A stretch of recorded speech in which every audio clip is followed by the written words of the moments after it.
But first of all, we are very happy to be joined for the first time in studio. Yeah. You know him, you love him from ESPN 103.3 FM in Dallas. He puts up with Tim Cowlishaw on a daily basis. It is Matt Mosley. Hey, Matt. Hey, guys. Thanks for having me. Hey, thanks for stopping by. It's funny. You do, of course, bleed Baylor green and gold. Yeah. And it's Does funny. that come across? When we talked last week about getting you on the show, I was thinking, oh, okay, we can come in and talk about Baylor's, Big 12 chances. I wonder if there's going to be anything interesting to talk about from Baylor perspective. And sadly for Bear fans, there's plenty to talk about. Seth Russell, the quarterback for Baylor, now out for the year. They turn to Jarrett Stidham. So I guess my first question is, how you holding up? I'm doing okay. Yeah. Yeah. It was a heavy heart that I show up today. Yeah, it's a tough thing. But you're wearing black, so. Yeah, it's like he's showing up to a funeral. I am a little bit in mourning, although I sort of I'm buying on the backup quarterback in the situation and in Jarrett Stidham. But like Art and like all these announcements, my focus first of all is to talk about Seth Russell and the fact that I sort of loved what he brought. And something that concerned Art at times a little bit, the edge that he played with and the fact that he would go into the end zone and sort of laugh at whoever was trying to chase him. I didn't think that was necessarily the worst thing at that position. And I thought he did play with a little different something than Bryce Petty, who is on one of these covers behind right us. here. And by the way, it's really fun to be with you guys because I grew up on this magazine. And Dave Campbell, so his wife used to teach there at Baylor. And she taught my dad. My dad played football at Baylor in the late 60s. The John Bridgers. John Bridgers had a good era. Yeah, he did. And then it became a bad era. And my dad was part of the bad portion of that. And then they had a guy named Bill come along. They did. And then things got really ugly. Mm-hmm. So Dad chose to go to law school at that point. He gave up his final year of eligibility and just moved along. Yeah, Miss Reba, of course, Reba Campbell, Dave's wife, is of 60 years. Goodness gracious. Dave, of course, a Baylor grad himself, and I haven't talked with Dave, but I imagine I know that he was at when we did the cover shoot for 2014. Dave came out with us, and Art Briles. You talk about a guy who, the consummate Texan. He played football at Rural. He was a Rural Bobcat. Yeah. And then he goes and he coaches in high school, and then he kind of works his way up through the assistants ranks and then comes to Houston and then to Baylor, the consummate Texan. I'll say that, losing Seth Russell, I think you're right. He brought a certain moxie to the position that he wasn't afraid to take a hit, for better or for worse. It obviously ends up costing him the rest of the season. But if there is a coach in the state of Texas that you would say, okay, they're going to lose their starting quarterback and they still have a chance to be fine, it's probably Art Briles. This is the place to be if you want your quarterback to get hurt. Is that? Yeah, that seems like a strange. It's a strange way to put things, it. But yeah, I think you're onto something, and I think if you surround a young, talented player with this many weapons and with this offensive line, I think you're right in the sense that, and I think it's good for them that they don't have to go back far. Like coaches love to be able to point to teams that have overcome adversity such as this over the years. Well, it just happened in last year's national title run for Ohio State. So you don't have to look too far. And then I know one thing we're going to be talking about on our show on 103.3 FM ESPN today is the whole OU's done this before back in the day, and it was Troy Aikman who got hurt in the first month of the season, and there was a freshman named Jamil Holloway that came along. So it has been done, and I do think they're sort of equipped to do it. I just hate that Seth, I think when you have your maybe best shot ever at a national title, I mean, you want to have all your weapons firing, and I will say this, the last time they had somewhat of a shot at the national title was 2 years ago, and they went up to Stillwater, and we all remember what happened. Correct. And they had lost a couple of defensive players, and they'd lost an offensive lineman, and they were kind of, they were down. this feels different. This feels like they have a team that might be able to withstand this. Yeah, I think that, first of all, literally every team that has won the college football playoff has won with their third-string quarterback. So, if anything, solid stack. Maybe Jarrett Stidham needs to go out and they need to pull in the third string. Maybe that's the recipe for success. Which I believe is Chris Johnson. Yeah. They brought him back From he was wide playing receiver. wide receiver. Which, unless you're just like the most unbelievable wide receiver in the country, you're not going to get a lot of playing time at Baylor. I mean, you've got 5 or 6 guys that are going to get playing time, but it's hard to sort of crack that top 5. But yeah, I'm in the Stidham thing, and I love being on with you guys because y'all.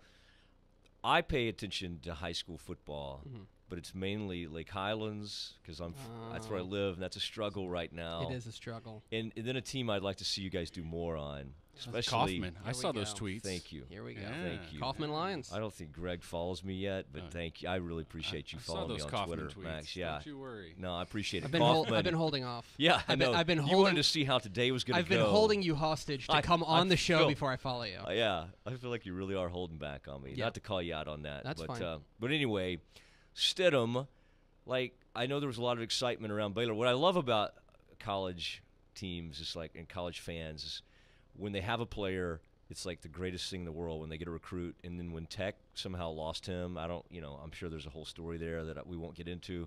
But I sense that the Tech fans all were like, well, he wasn't really that good. Yeah, well, I'll tell you. After they lost I'll tell you, him. and that's the beauty, the beauty and the silliness of recruiting is that National Signing Day is, oh, look at this guy, he's great. Oh, he signed with our rival, so he's terrible. Yeah. It's definitely very partisan. And for me, as somebody who doesn't have a dog in the hunt, I cover all 12 FBS teams in the state. I'm bummed because I really wanted to see full-strength TCU against full-strength Baylor.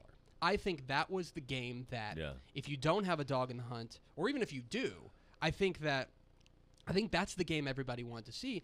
And although I think Jarrett Stidham's a great player, and I think that and I think that they have a chance to bounce back from this and still be fine, I think it's a bummer as just a football fan that we're not going to get to see full-strength TCU versus full-strength Baylor. But to me, in some ways, this evens things out a little bit because TCU is not going to be at full strength because of that defense, and maybe Gary will continue to kind of turn things around on that side of the ball, but they're hamstrung on their defense. No matter what kind of miracles he works, they're down several players on the defense.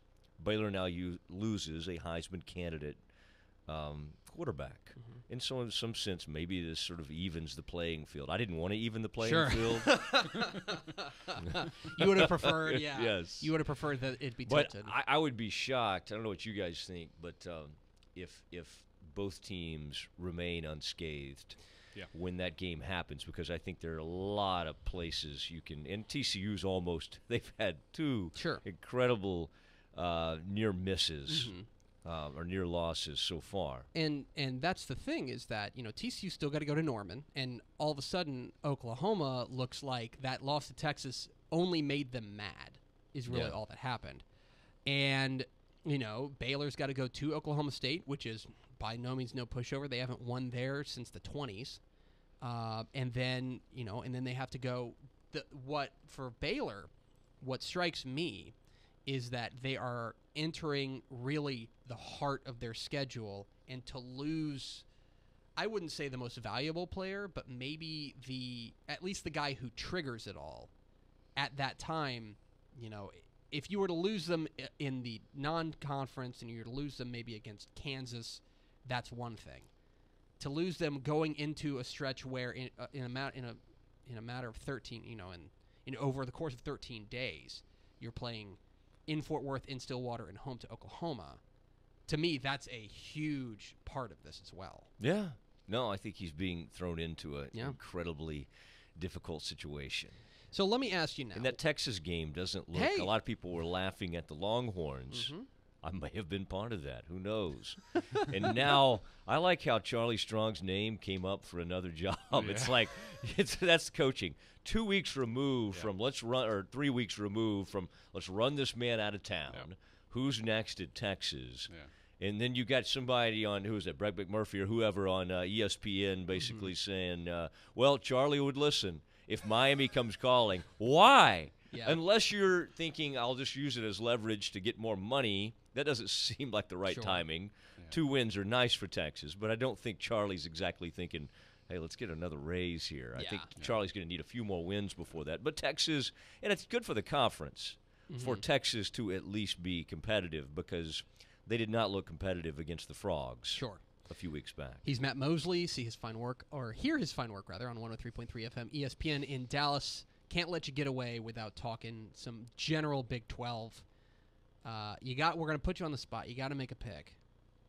Who's coming out of the Big 12 with the championship, as the one true champion? Well, there's only, the one true champion. Yeah. They still have that listed, don't they, on that one commercial? They don't, say it as much anymore, but I think you can still see it. Now, to be the banners in Fort Worth for TCU, the Big 12 banners still say one true champion. Now, to be fair, they did adjust the tiebreaker situation so that there will be quote unquote one true champion.